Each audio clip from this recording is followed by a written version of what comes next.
Mayor. Okay. Nag-usap po tayo sa City Hall. Wala man lang kami kahit kunting nakuha sa inyo na simpatiya rito sa mga residente. Executive ka, Mayor. Mayroon kang paraan. May power ka. Yung sinasabi mo na wala kang nagawa. Teka, huwag tayo magdadrama muna ha. Walang drama. Hindi ito drama, Mayor. Masisira lang kabuhayan namin. Hindi ito drama. Papaliwanag ko sa mga tao. Papaliwanag ko. Sabi ko sa iyo kanina, pumunta ako dito para maging matahimik, okay? Ito ang isinalubong sa akin. Ito lang sabihin ko sa inyo, ano ba ang sitwasyon? Ang sitwasyon, merong court order. Ito ba, Mayor, may maasahan ka na magiging tahimik ang usapan natin? Kahit ang presidente, pagka naglabas ng kautusan, ang korte, wala siyang magagawa. Kaya wag natin linlangin ang tao na dahil lang ako ay mayor, ay pwede kong musuwayin. O sige, ano? Kung si Sara Duterte, sinampalin yung sheriff, hindi nga nakukulong. Meron kayong magagawa. So, ibig sabihin niya, gusto niyo, sampalin ko ang sheriff? Ang namin mangyayari, Mayor. Gusto niyo gumawa ako ng illegal? Hindi namin sinasabi na yun ang gagawin mo, Mayor. Ang kunting pakikiusap namin, baka pwede mo mabigyan ng kunting panahon lamang. Kung bago ka lang dito sa NTPH, maaari bang makahingi ng isang like at subscribe? At huwag kalimutan pindutin ang notification bell para ma-notify kapag may ganito tayong upload. Salamat kabayan!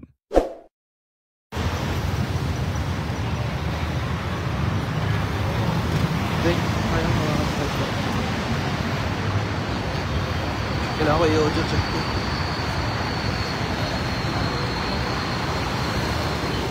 Wala ko yung pin. Wala.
Binarikada nyo na.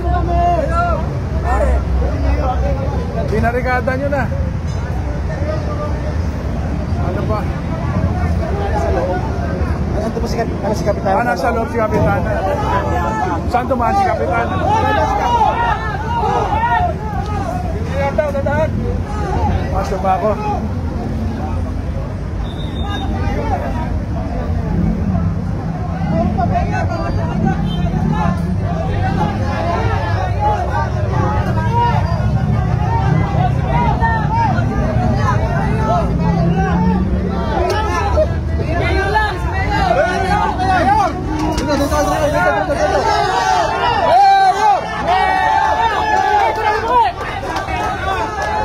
Si Kapitan. Morning po, Mayor. Morning. Morning. Kanina ka pa.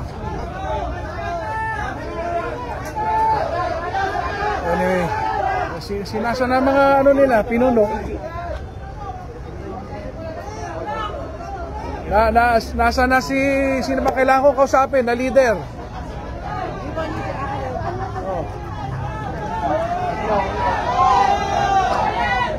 Nandito si Mayor Blason.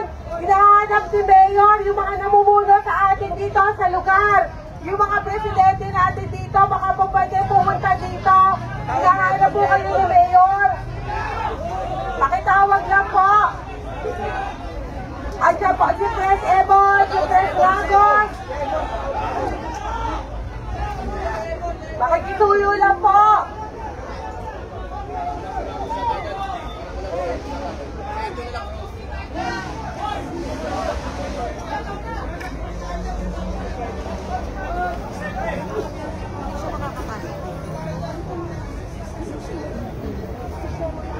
Sino? Si Sheriff. Ewan ko kung papapasukin naman kaya. Nakapasok na raw po. Tsaka nakapasok na ba? Ito po yung isang Sheriff eh. Nasaan po si Sheriff? Oh, saan na si Mr. Agos? Wala daw po yan. Wala dito. Si Pres Ebon po nandiyan. Okay.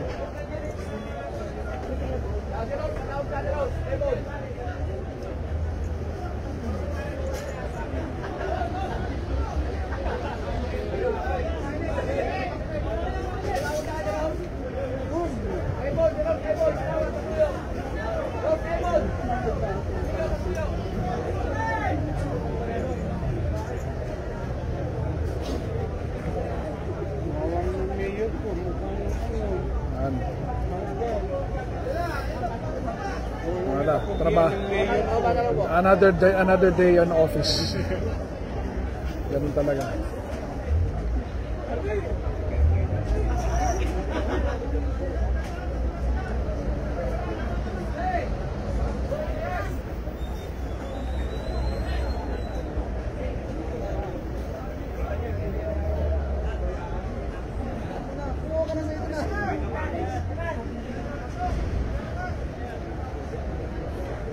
May tumawag na ba kayo? Baba na.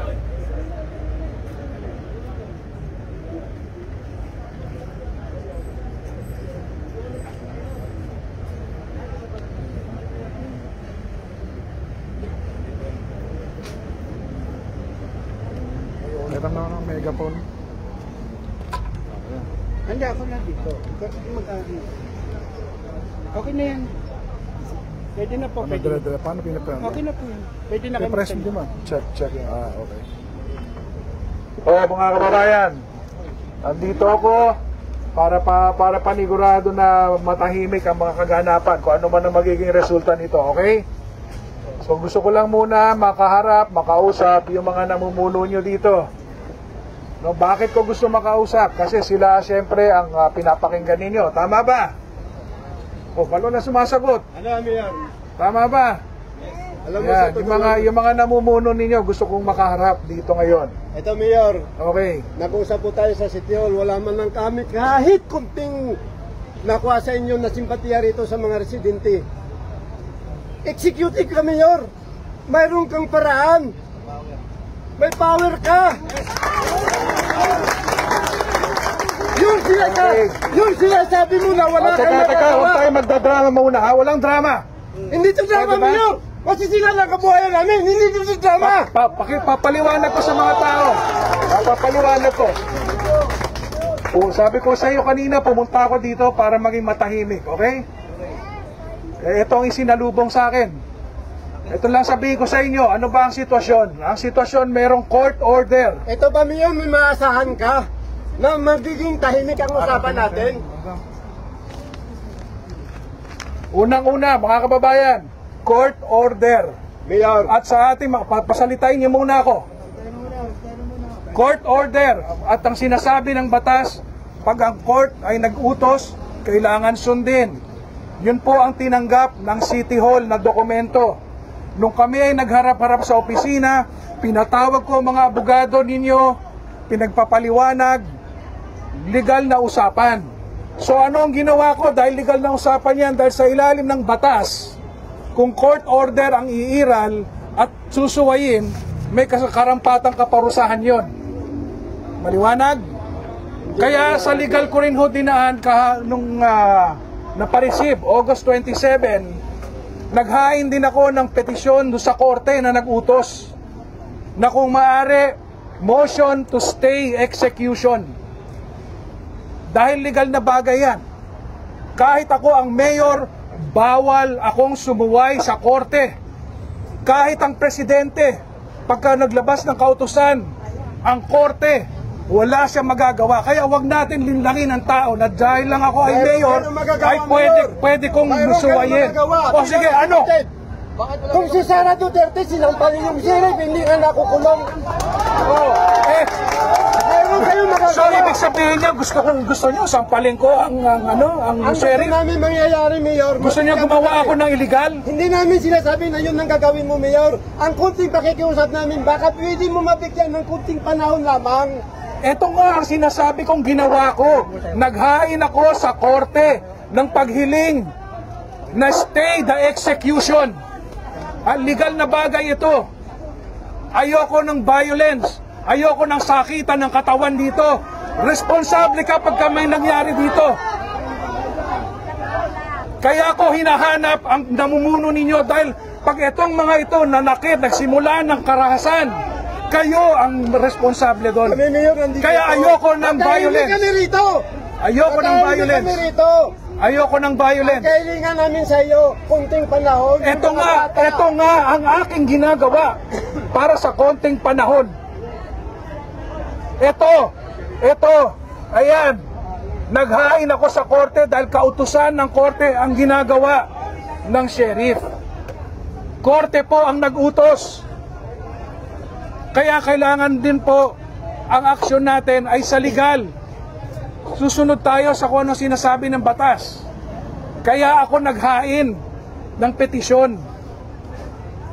Alam niyo naman yun. Ito, Mayor, mayroon ba kami maasahan dyan sa Musilyo ngayon? Nasa korte na po yun. Kasi, ito lang, Mayor. Ako ay kumilos para sa inyo. Sa loob ng batas, yung pwede kong gawin na otoridad, ginawa ko. Ito, Mayor, ngayon, Mayor, ang aming pakikiusap na mabigyan ng kunting panahon, yun lang po lamang. Yun din naman ang pakiusap ko. Ito nga sinasabi ko, ako'y nakikiusap sa korte na humingi ng konting panahon. Kasi ito, Mayor, pasensya na po. Hindi namin maisip yan na may ganun pa, may legal pa na pamamaraan. Kasi nandyan na lahat ng mga pwersa ng gobyerno na-aatake, nakahanda na mag-aatake rito Yun na, nandyan na po. Kaya nga po ako nandito. Sige po, Mayor. Pasensya ho. Unang-una, ayoko ng karahasan. Hindi ko matitiis na merong masaktan nang hindi ako kumikilos. Kaya itong pinaalam ko sa mga namumuno, kung itong mga lalaking naririto na mukhang handa na manakit, sino mananagot pagka nagkaroon ng sakit ng katawan? Mayor, kami nandito. Nandiyan yan sila. Kasi kami, humahanda lang para maproteksahan dito kami. Kasi nandiyan na, full force na. Hindi namin sasabihin na hindi ba mananakit yung mga pwersa na nandito ngayon. Kaya nga po naninigurado ako kung sino ang magiging responsable kung nagkaroon ng sakitan ng katawan. Ayaw ko po kasi yun Eto, Mayor, bigyan nyo kami ng assurance. Aalis yan. Bigyan nyo kami ng konting panahon. Aalis yan. Yun po ang assurance na binibigay ko po. Ako po, again, pinapakita ko sa inyo, kumilos ako sa loob ng batas kung anong pwede kong gawin. Kung ako po ay di ko masasabi kung anong sasabihin ng sheriff na kung mayroon siyang order na dala na pinapasimulan ang demolisyon, pero ako po lumapit sa korte at humingi ako ng panahon. Ayan po. Nag-response po, Mayor, yung hiningan nyo ng tulong. August 27 naka-file. Nag-file pa lang. Wala pa ho sa aking sagot. Tulad nung nangyari po nung final din ng abogado ninyo, no? Nag-file yung abogado ninyo nung pinag-usapan namin nung pumunta kayo sa opisina. Yun, ganun din ang hakbang na ginawa ng abogado nyo, nag-file sa korte. Ibig sabihin, yung abogado ninyo alam kung ano ang legal na pamamaraan. Ang mag-file sa korte dahil ang korte ang nag-issue ng order. Abogado nyo ho yun. So ito, Mayor, sa ngayon mayroon po kayo na file hanggat wala sagot yung abogado. Ito ba mangyayari na matutuloy ba yung ano nila ngayon? Yung plano nila, yung implementasyon ng execution na yan? Ang nag-utos po ang korte sa sheriff. So siguro po, maririnig natin kung anong sagot ng sheriff pagdating doon. Dahil siya ang inutusan ng korte. Gusto namin marinig po kanyang paliwanag kung talagang ba ito itutuloy ba nila ngayon dahil ito, mga tao, kundi yun lang. Ako yun din ho, magkakaharap tayo nung humingi ako ng palugit doon mismo sa abogado ng plaintiff. Kaya di ba? Magkakasama tayo noon. Kaya wag naman sabihin na parang wala akong ginawa. Kaya nga po, pasensya naman din po sa sinasabi ko dahil wala naman din kaming positive na nakukuha doon sa ating pag-uusap. Lumabas kami, bagsak yung balikat po namin. So, nag-uusap kami kung anong mga maaari nating gagawin. Dahil yan, sinasabi na ng Sirit na itutuloy namin yun sa 21. I-execute namin yan. Kunting panahon lang dahil nga doon mayor sa mag-aaral. Baka kung pwede naman po, mapagtigyan ng kunting panahon. Kusa kami aalis dito pagdating ng panahon na yan. Pareho naman po tayo. Nung naghiwa-hiwalay tayo sa meeting, ganun din naman nung pakiramdam ko dahil nakiusap ako eh. Kaya siguro mayor, hindi maiwasan, kahit kayo naman din, hindi nyo maiwasan na magiging emosyon kami. Naunawaan ko, kaya nga ako nandito eh. Kaya nga mayor, pasensya po. Inuulit ko po, pasensya po. Gusto lang po namin malalaman sa panahon ngayon, itong sa oras na ito, sa pag-uusap po namin, gusto naman din po namin malalaman kung ito'y pang execution na sinasabi ni Siret na sa 21 i-execute namin yan ba'y matutuloy? Kaya gusto ko maririnig kay Siret kung yan ba'y... Mayor, yun po bang mangyayaring demolition? Matutuloy ba nang walang pahintulot sa inyo? Kung order po ng korte, wala akong physical na magagawa. Hindi po nila kailangan kumuha ng permit sa city. Hindi po nila kailangan kumuha ng permit sa barangay. Okay po. Yung po tinatanong ninyo.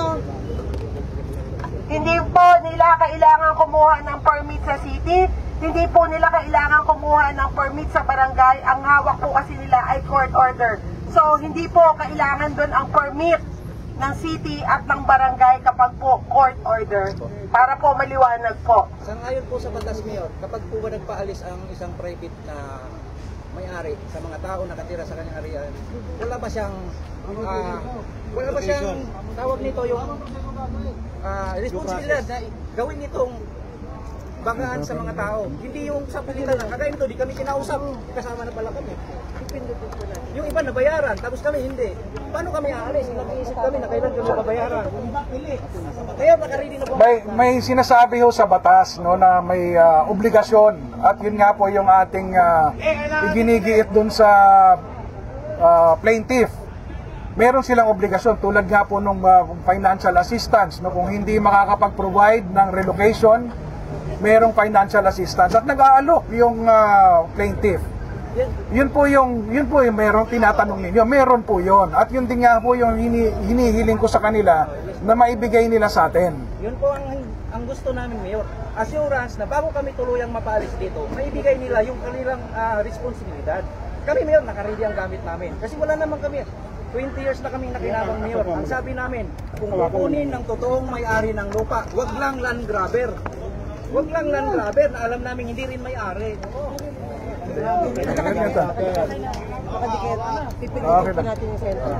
Check. O yan, ito naman. Tama naman kayo. Yun naman nga yung ating iginigiit no, sa may-ari.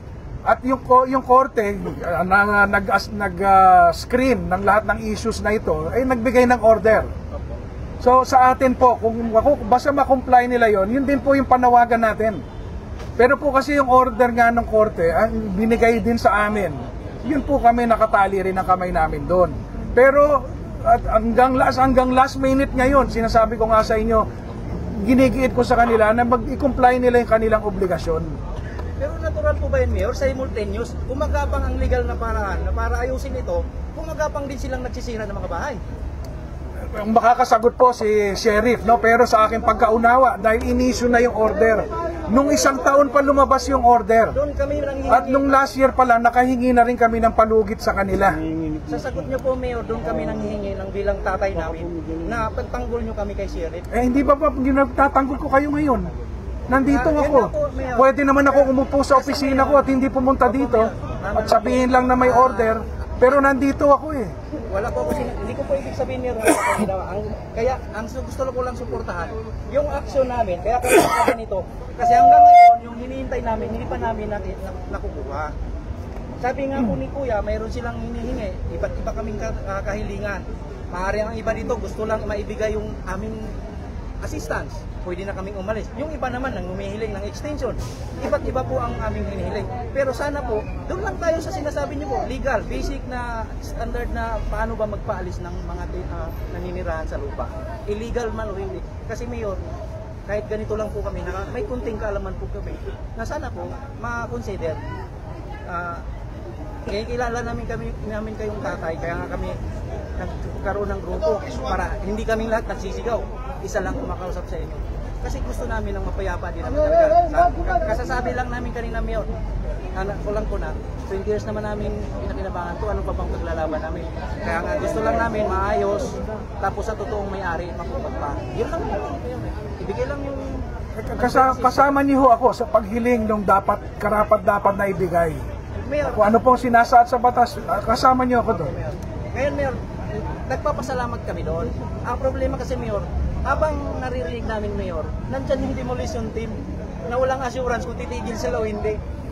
Well, papaliwanag muna natin siguro to si Sheriff kung anong standing niya. Considering na itong pakiusap ko, itong hiling ko sa korte, nasa kanya bilang inutusan ng korte, siguro makakasagot din siya doon. Ngayon, dagdag ko lang po. Bali ako, sasayad ako sa kabilang grupo kami. Kahapon, nagpa-receive po kami ng TRO sa Supreme Court. Hintay lang namin yung response. Well, pareho tayo ng sitwasyon. No? Naghain tayo sa korte. Tapos po, nagbigay po yung ng grupo korte. namin advance copy sa inyo.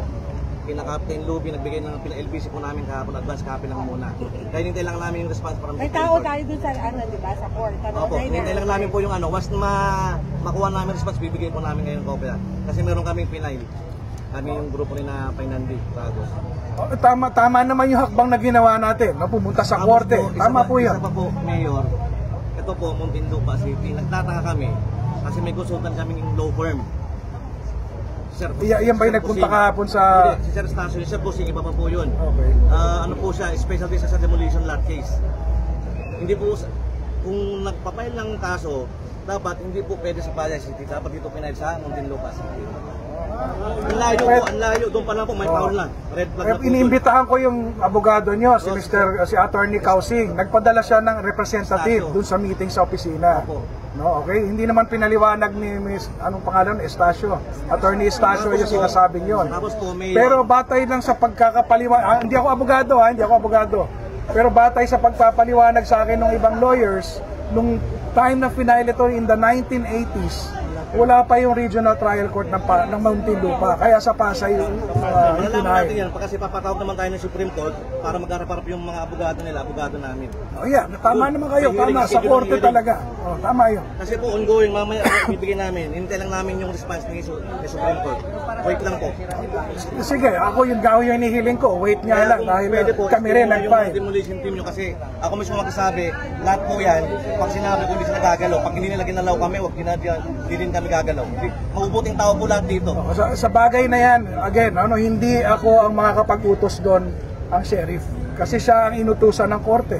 Kasi hanggang sa hindi lumabas yung decision sa petition natin, siyempre yung order nandun. Hindi naman po sa nagmamayabang, lahat ng tao dito karamihan nakapagtapos ng pag-aaral ng kolehiyo.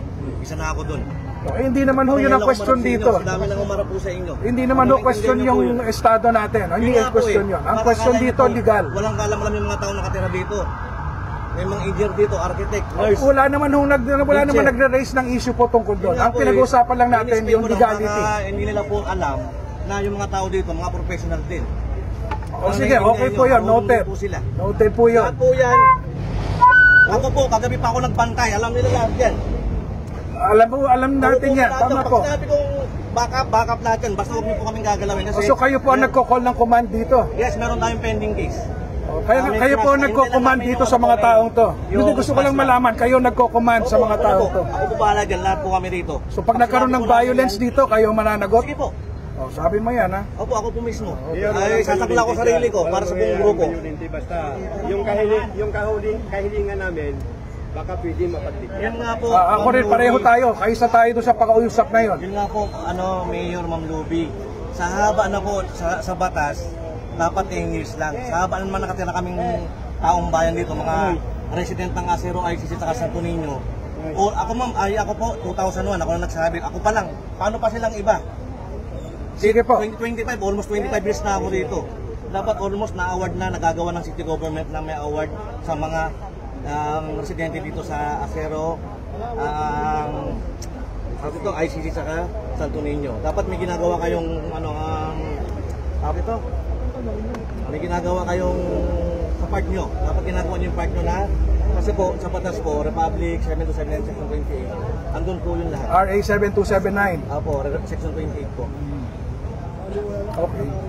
Kasi po ang instruction sa amin, yung po instruction sa amin ng lupon na Yun ang sabi ng lawyer nyo. Opo, Yun ang sabi ng lawyer nyo. Pero ang sabi kasi ng korte, i-execute ito. Yung nga po sa Kaya talaga tayo sa korte pupunta dapat. Roger, tama po. Yeah, correct. Pareho tayo nandun. Mayor, ito po yung LBC, natanggap niyo na po ito. Siguro sa opisina. Ito. Kahapon pa po ito. Okay. Decision ho ba yung pinadala sa amin? Opo. Ngayon, ang hinihintay na lang po ngayon, Yung desisyon. Yung ano ng Supreme Court doon sa Tatak, hard receiving copy copy, namin. parang ganyan Yung po. receiving copy. Nasa Yun inbox ang na hinihintay. po ngayon. Okay. Sige. Papel. Kung order po na TRO, siyempre kahit si sheriff, kailangan niyang sundin yun. May hinihintay lang natin. Hinihintay na to, andun sila ngayon. Pareho tayo. Ako, inihintay ko rin ang resulta ng aking petisyon. May ano lang po kasi, may file lang po yung Supreme Court natin ngayon. Kaya dapat napirmahan na yung kanina. Inabot lang yung file. Kaya humingi ng kunting Sino nagsabi ho niyan? Yung abogado nyo? Andun na po yung secretary. Yung abogado nyo nagsabi Opo, yung sekretary ng attorney namin. na pirma dapat ang Supreme Court ngayon. Hinihintay lang po kasi may file din po siya. Nandun lang po kasi may file din na po, hindi na pirmahan. Pero yung papel namin, nasa unbank na po ito. Sheriff, baka pwede po kami By the law lang tayo. Papakapasalitahin naman natin si By sheriff. the law lang tayo. Due process. Tama, by the law and due process. Konting panahon lang po, Sheriff. Ano po, sa inyong pagkakaalam po. Morning sa inyo, pero tingin ko, hindi nga siguro good para sa mga taong nandito kasi nga po, naka-schedule po for demolition this property. Sir, asan po yung schedule na sinasabi nyo? Walang black and white paper. We need that. Alam niyo po, ilang beses na po kaming nag-notice dito. Walang specific date today. August 29. Hindi Black and naman white po paper kayo tayo. po pwedeng, Kasi yan, Sir Sheriff. yung mga government agencies po, sila po ang binibigyan namin ng notice para sa demolition na to. Sila po ang... Yun nga po eh. Yun nga Hindi. po eh. We need the copy. Sandali lang po, 29 sandali today. lang po. Ang pag-uusapan po natin dito ay kahilingan po ni Mayor, di ba? Ni Cap, na kung po pwede, bibigyan ng time. Alam nyo po, sinabi naman sa inyo ni Mayor, noon pa, nakaset for demolition to. Last year pa. Pero siyempre po, dahil sa pagmamahal po ni Mayor sa inyo, nakiusap siya kay Plaintiff para lang po ma-delay po ito. Pero dumating na po tayo sa nagbigyan lang po sa Mayor. This year po, umabot na rin po, nag-notice, nag-final notice na rin po ang court. Pero na-delay pa rin po dahil nga po si Mayor nandiyan po, tumutulong sa inyo. Sanay lang po, isa-isa lang po ha. Ngayon po, dumating na kasi sa punto na hindi na po pwedeng ma-delay ito. Actually, 26 pa dapat to. Ilan po bang araw palugit siya?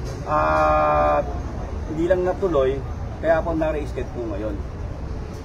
Wala po kasi sa aking, wala ako sa posisyon o kapangyarihan para hindi po ituloy ang pag-demolish. Hanggat po, kung yung sinasabi po ninyo, sabi mo sir, ikaw na nagsabi, daan tayo sa legal. Tama yun sir, sabi nyo, nag-file kayo, TRO, okay. Okay, tama, okay. Pero hanggat ang court, wala pong order na yung TRO na pinail ng kabilang panig. Yun nga po, hinintay po yung response. Wait lang po. Opa, yun nga, hindi. Kasi may ano sila, may... Ano ho pa sabi ng, alam nyo po, ang TRO, hindi ho basta-basta nag-file kayo ngayon. Hindi mo sure na ano yan. Hanggat wala po kasi natatanggap ang court na yung TRO na pinail ng lawyer nyo, hindi po pwedeng huminto ang court. At ito po, para sa kaalaman ng lahat, yung mga humahad lang para pigilan po itong pag-implement nito, eh pwede po silang pa-cite in contempt ng court. Pero po yung bakit po nakumpay nyo na po ba lahat yung sinasabi na Requirements, parang requirements. Yes po sir, lahat po yan. Kaya nga po tayo nabigyan tayo ng police assistance, ng PCUP. Dahil lahat po ng requirements na para matuloy ang demolition na to, may dinadaanan po yan. At lahat naman po yun, na-comply na ng court. Pero po, sa lahat ng tao, sa batas po ba, pag sa 10 nakatira, may isa kang mabigyan, pwede mo na paalisin yung lahat? Alam nyo po kasi, ang sinasabi nyo, sa financial na ho ba yung sinasabi nyo? Alam, PCUP na po ang nagbigay ng mga list ng mga sinasabi nilang underprivileged. Yung po, ang bibigyan na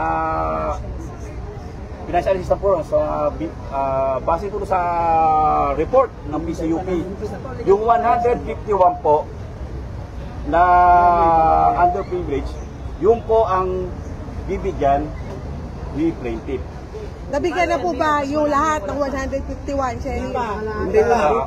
Mayroon ba kayong binigay lahat sa isa? At Ang pagkakaalam ko po, Kap, dito. hindi po. Nasa pagkakasabi sa akin, almost 63%. So, ibig sabihin po, may natitira pa na hindi nababayaran. Ang tanong ko po, pwede po bang mag-demolish ng hindi pa nababayaran yung mga dapat bayaran? Kap, pwede po. Dahil meron naman po kaming order. Ngayon, Kap, yung sa 151 naman yan, kahit Kap, ikaw alam nyo, Kap, si plaintiff po, ino-offer niya na noon pa. Before man lang na magkaroon ng schedule ng demolition, para maibigay yan. At alam nyo rin naman, Kap, na maraming, kahit sa sila upaw, ma'am, maraming ayaw tumanggap. Hindi naman po pwedeng hintahin tanggapin. Ito po ang sagot sa sinasabi nyo.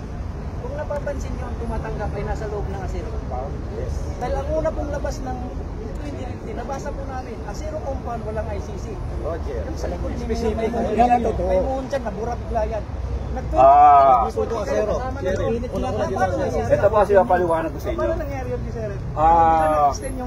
Ang main case po, ang pangalan lang po, Domingo Realty versus Acero, heirs of Acero.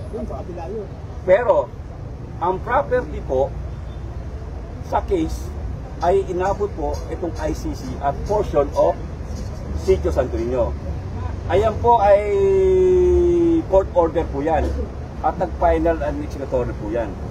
Kaya po, kayo nakatanggap din po ng notice galing sa court kasi nga po, based din sa survey na ginawa ng DNR or DNR na yung property ito kasama po sa case na ang sinasabi nagmamay-ari ay si Domingo Realty or Ayala Street. Kailan nangyayari yun? 7 minutes. Walang katibayan. Saka isa nga po, ipinaliwanag sa mga residente na ang ICC ay sakop ng inyong sinerve na ano. Sandali lang po. Sandali lang po. Alam ko, di ba sabi niyo naman po, may mga lawyers kayo. Hayaan niyo po sana ang lawyer niyo ang mag-question sa court kasi wala po ako sa question para sagutin yung mga ano niyo po allegation. Yes. Yung sinasabi mo namin ito sa Supreme Court ay isang lawyer. Kaya ngayon, hinihintay nakikiusap ng konting panahon dahil nga hindi naman namin kasalanan na magkaroon ng biglang file doon.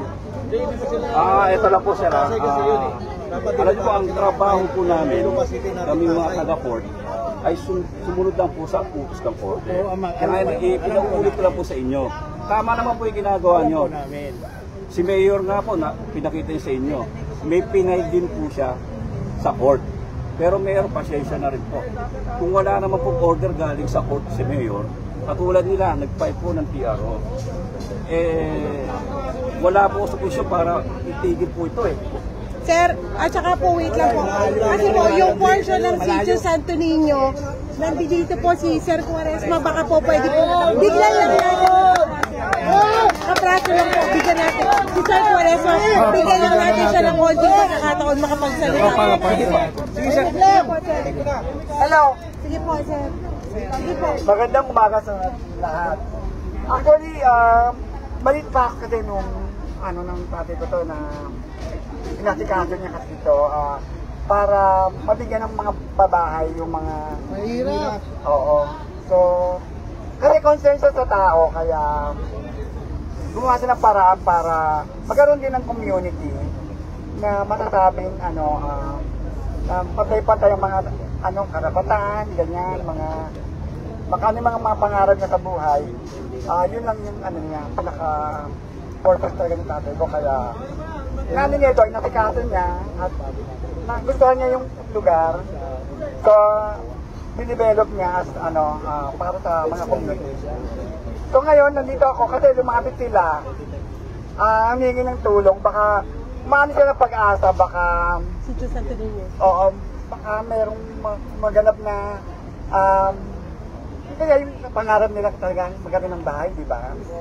So, lumapit sila uli sa amin, sinabi nila yung mga side nila, tapos nakinig naman kami. So, nakikita namin na dapat lang na i-push na hindi sila talaga dapat mawala dito. Yun lang po, salamat. Sige po. Sige po. Ako na, para sa Sitio Santo Niño. Sir. Sige po. Hello, Sir. Natatandaan niyo po ng PDC, Mayor? Ng PDC po, first PDC, ano pong pinatawag niyo po sila? Sitio Santo Niño, ICC, Acero. Sinabi po namin, kaharap yung attorney ninyo, ang sama magkakapitbahay po ay nagpasukat. Nung na-trace po namin, yung maliit na portion po ng Sitio Santo Niño, hindi po Ayala Steel ang nakalagay. Kernel po. Kernel Cuaresma. Ano po sabi ni attorney? Prueba, dokumento. Sir, ito po siguro himala. Nakakuha po kami ng dokumento na nagpapatunay ang tatay po niya na si Kernel Cuaresma ang may-ari po ng maliit na po. Sana sir, alam po namin na late. Pero sana mapagbigyan ninyo. Ma'am, ito lang yung sasagot ko dyan. Ma'am, katulad niyo po yung kung sinasabi niyo po, file niyo po sa court. Pero katulad ng sinasabi ko po, wala po akong magagawa. Dahil nga po ako nasa gitna lang po ako alam ko namin na pag ako hindi ko po implemento, may magagalit po. Pag in-implement po, may magagalit. Pero sana po maintindihan nyo. Trabaho ko lang po ito. Dahil pag hindi ko po na-implement po ito, ako naman po ang trabaho ko naman po. Sheriff, konting panahon lang po yung inaantay. Katulad yan, may papel po, utang na loob. Sheriff, konting panahon lang po. Konting panahon lang po. Konting panahon lang po. Parang yung sinabi po natin dati, Sheriff, na sinimulan nyo kasi yung sa Acero. Nasimulan na Opo. Bago sana magsimula dito, di ba, masettle muna kung ano ang problema. Nakikiusap kami, Sheriff. Nakikiusap kami. Dapat bago na yung Meron pa. Mayor, katulad ng sinabi ko, wala po ko sa posisyon, Mayor. Alam ko po, nakikiusap po. Pero, Mayor, ito, naka-schedule po si talaga ngayon, Mayor. So, sasabi niyo schedule? Kasi may pirma. Sir, pwede niyo na po talungin yung mga barangay at ang local. Meron po. Hindi na po, alam niyo po, hindi naman po kayo required na bigyan para kung kailan i-demolish to. Hindi po, nagbigay po ang court ng notice. Sir, kung matalino ka, bibigyan mo kami ng copy. Sir, hindi po wala po sa yan. Kailangan po mabigyan yung mga local government. Sheriff, ganito po, kung may copy, kung walang copy, ang sa amin po,